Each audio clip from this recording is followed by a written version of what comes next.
আল জাজিরার একটা খবর। আল জাজিরার খবর হচ্ছে ইম্পর্টেন্ট নামটা পরিশালে বুঝবেন। ভারতকে বাদ দিয়ে দক্ষিণ এশিয়ায় নতুন জোট করতে চায় পাকিস্তান, সফল হবে? এটা ছিল আল জাজিরার খবরটা শিরোনাম।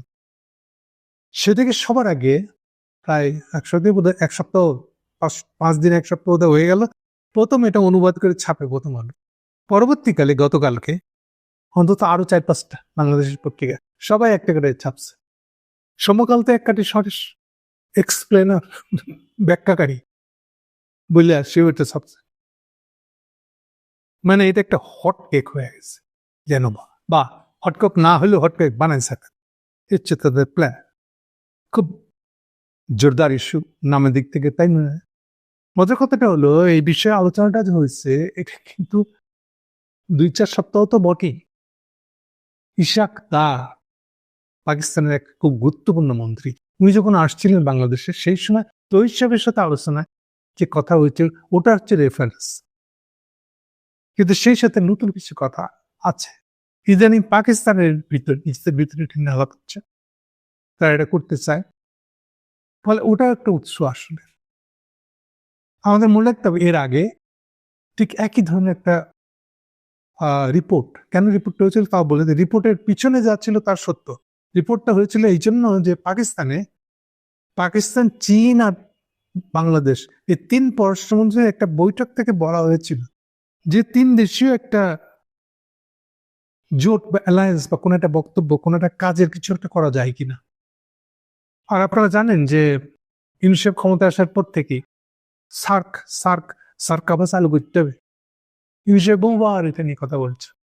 তো ওই বক্তব্যটা, ওই 3 জনের মিটিংটাকে নিয়ে পাকিস্তান থেকে যখন স্টেটমেন্ট দেওয়া হয় যে এইটা এখন একটা মিটিং হয়েছে, আমরা ধারণা দেওয়ার চেষ্টা হচ্ছে যে এইটা আগামীতে 60 বানানো হবে। কারণ ওখানে ইশাকদার বলেছিলেন যে আমরা শুধু 3 জনের জন্য করছি না, এর পরে আরো অন্যদেরকে নিয়েও আমরা কথা বলবো। সেই সময় কিন্তু তৈরি সাহেব জেরে আসে বলছেন, না না না, এরকম কোনো দিকে নিয়ে যাওয়ার আমার প্ল্যান নাই। কিন্তু এখন বাস্তবতা হলো যে এখন ইউনুস সাহেবের ওই বিরোধিতাটা নাই। না না না না না না করে ইন্ডিয়া চাইছে না, এরকম না ইউনিসেফের এখনকার প্রদেশ। কিন্তু এটাকে আমরা সাধারণ মানুষ কিভাবে দেখবো? ধরা যাক এটাকে আমরা দেখতেছি সার্ক কি পুনর্বাসন হবে ইন্ডিয়াকে বাদ দিয়ে? এই এরকম একটা প্রশ্নের উত্তর যদি আমি দিতে চাই তাহলে কি বলবো, সেটাই নিয়ে আজকে কথা। মূল প্রশ্ন হলো, সার্ক ভেঙে দেওয়ার পিছনে, মানে অকার্যকর করে দেওয়ার পিছনে, 16 সাল থেকে এটা অকার্যকর হয়েছে, করে দেওয়ার পিছনে ইন্ডিয়াই মূল উদ্যোক্তা। ইভেন এটা কোনো লুকানো নাই। ইভেন বাংলাদেশ থেকে একদল, এই যে এবার যেভাবে গেছে একদল ভারতীয় প্রো ইন্ডিয়ান সাংবাদিক ইন্ডিয়া ভ্রমণে গেছিল, সেই সময়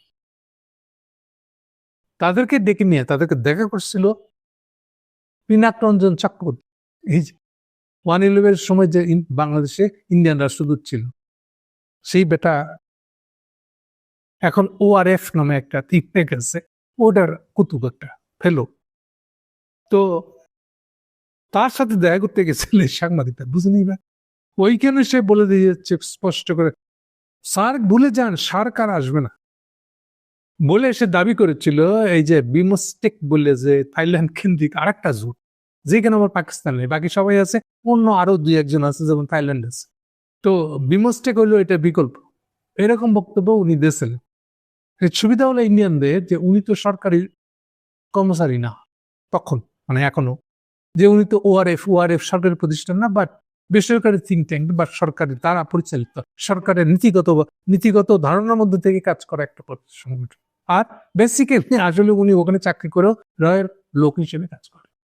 এনিওয়ে, সার কথা বলে, এই যে সার্ককে এইভাবে মুচড়াই দিচ্ছিল, এই জন্য আমি মনে করি যে পাকিস্তানের বিরুদ্ধে আপনি যদি হিন্দুত্ববাদী রাজনীতি করতে চান আর সাথে একটু ভোটা দেন, 2 ফোঁটা পাকিস্তান বিরোধী যদি ফালাই দেন, চুন আজাদের বিরুদ্ধে দেন, তাহলে হেভি কাজ করবে। কিন্তু হিন্দুত্ববাদী রাজনীতি, ভোটের রাজনীতিটা হেভি কাজ করবে, মেলা হিন্দু ভোট পাইবেন কিন্তু আপনি। ঠিক যেরকম ভাবে 19-এর ইলেকশনের আগে পাকিস্তানে কি মনে আসছি বিশাল ক্রেডিট নিয়ে মোদি ক্যাম্পেন করলো, পরে জানা গেল যে 2টা পাখি মরছে, নেই, পুরোটাই ছিল আসলে ক্যাম্পেন। সো পাকিস্তান মেনে আসা, দুইটা মুসলমানের উপর আক্রমণ, এইটা খুব হিন্দুত্ববাদ চেতায় দেয়। ফলে হিন্দুত্ববাদী ভোটগুলা মোদির বাক্সে এসে যায়। ফলে এই রাজনীতিটা মোদি সবসময় করতে ভালোবাসে। তো সেই হিসাবে এটা মোদির রাজনীতি হয়ে আছে।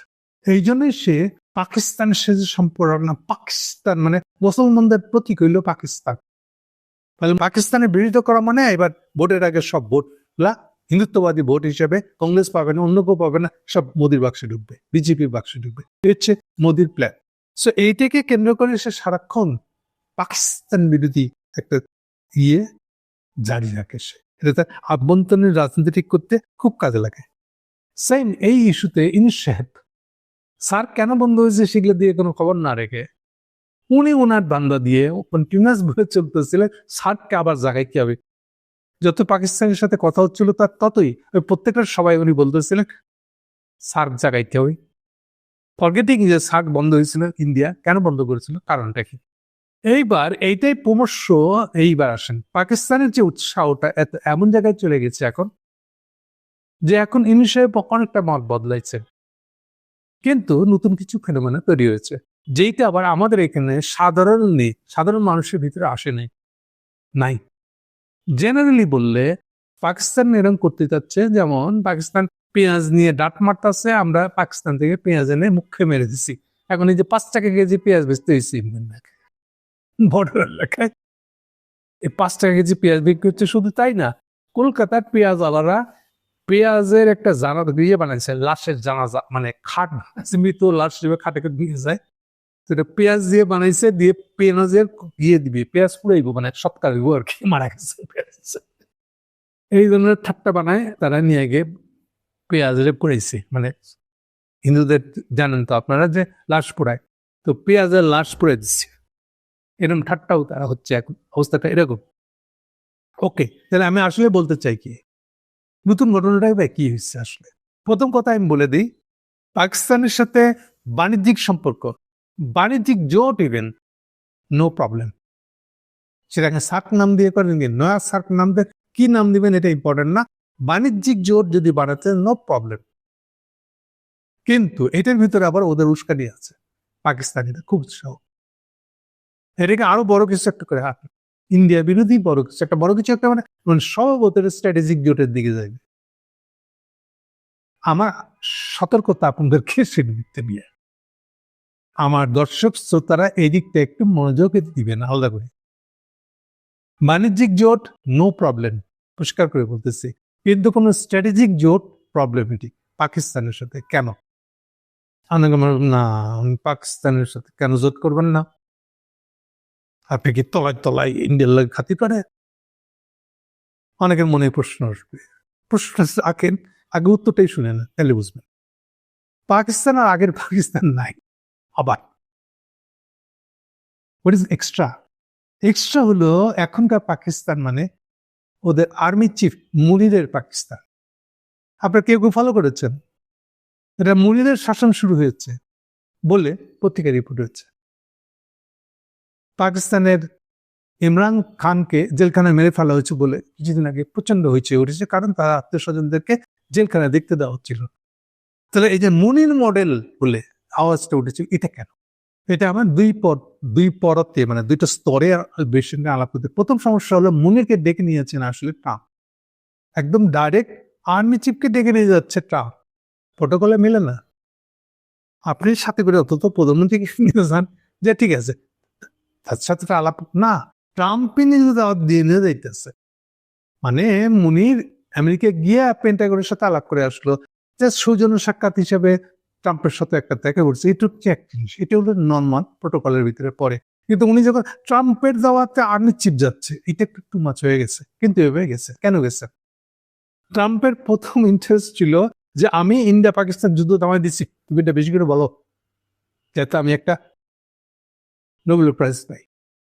না, দেখে মনে ছিল ট্রাম্পের পাগলামি যাতে কিছু একটা না। এটা হলো বাইরের দিকটা। ভিতরের দিকটা কি? ভিতরের দিকটা হলো যে ট্রাম্প মানে যেহেতু পাকিস্তানের অর্থনীতি কমপ্লিটলি ডিপেন্ডেন্ট অন চায়না, শুধু তাই না, চায়নার ইনভেস্টমেন্ট বোধহয় ওখানে মানে কমিটমেন্ট হিসেবে ধরলে $50 বিলিয়ন উপরে কমিটমেন্ট, যার অলরেডি সম্ভবত 30 বিলিয়ন অলরেডি ইনভেস্টেড হয়ে গেছে। আর এই যে যখন ইমরান খান প্রথম ক্ষমতা আসে তখন ট্রাম্পের প্রথম আমল ছিল ওটা, যতগুলো হুমকি দিয়েছে তারে সব হুমকি মোকাবেলা করছে চীনের টাকা পয়সা দিয়ে। ইভেন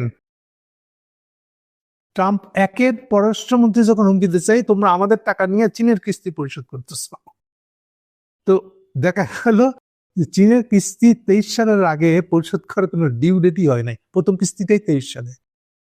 ফলে এইটা যখন বলে দিল তখন তো পররাষ্ট্রমন্ত্রী মানে ট্রাম্পের পররাষ্ট্রমন্ত্রী ক্যাবলা হয়ে গেছিল আর কি। এনিওয়ে তখন থেকে তারা এটা নিয়ে বাদাবাদি তার চলছিল। এবার এসে সে আরো ইয়ে করেছে, স্ট্রাগল মানে জোর সরে চেপে ধরেছে যে তোমাকে পাল্টা সুবিধা দিব, তুমি চীনের হাত ঢিলা করো। আর পাকিস্তানের জেনারেল মনে করেছে অন্য একটা ধান্দা, যে আমি এইটার সুযোগে যেহেতু ইন্ডিয়ার উপরে সম্প্রতি তাদের বিমান ধ্বংস করছি আমি, ফলে আমি এবার ট্রাম্পকেও বগলদাবাজি করতে পারি, তাহলে এখনকার সময় ট্রাম্প হলো অ্যান্টি মোদি, তাহলে ওকে ব্যবহার করতে পারবো। এই সুবিধাটা পাওয়ার লোভ দেখিয়ে সে যথেষ্ট খাতির করতে গেছে ট্রাম্পের সাথে। এখন এইভাবে ট্রাম্পের সাথে খাতির করতে যাওয়াটার একটা যে অন্য নেগেটিভ মানে আছে, তাহলে কি চায়নাদের হাত ছেড়ে দিচ্ছে, ঢিলা করতেছে? ট্রাম্পের উদ্দেশ্য তো এটাই যে আমি তোমাকে এগুলো দেবো। আসলে ট্রাম্প যুদ্ধ বিমান বেচতে চেয়েছে, মনি রাজি হয়ে গেছে। এটা তো চায়নার সাথে পাকিস্তানের যে সম্পর্ক সেখানে তো উল্টা গান শুরু করে দিল।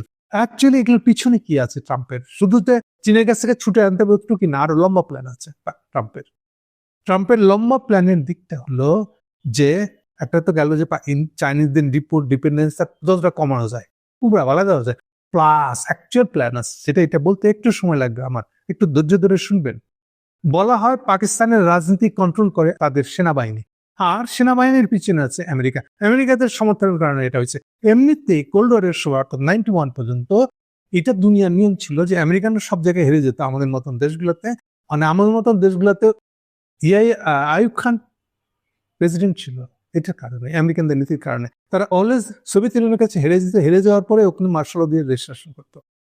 এইটাই যখন 91-এ সোভিয়েত ইউনিয়ন ভেঙে যায় তখন ক্লিন্টন ছিল ক্ষমতায় 92 সাল থেকে।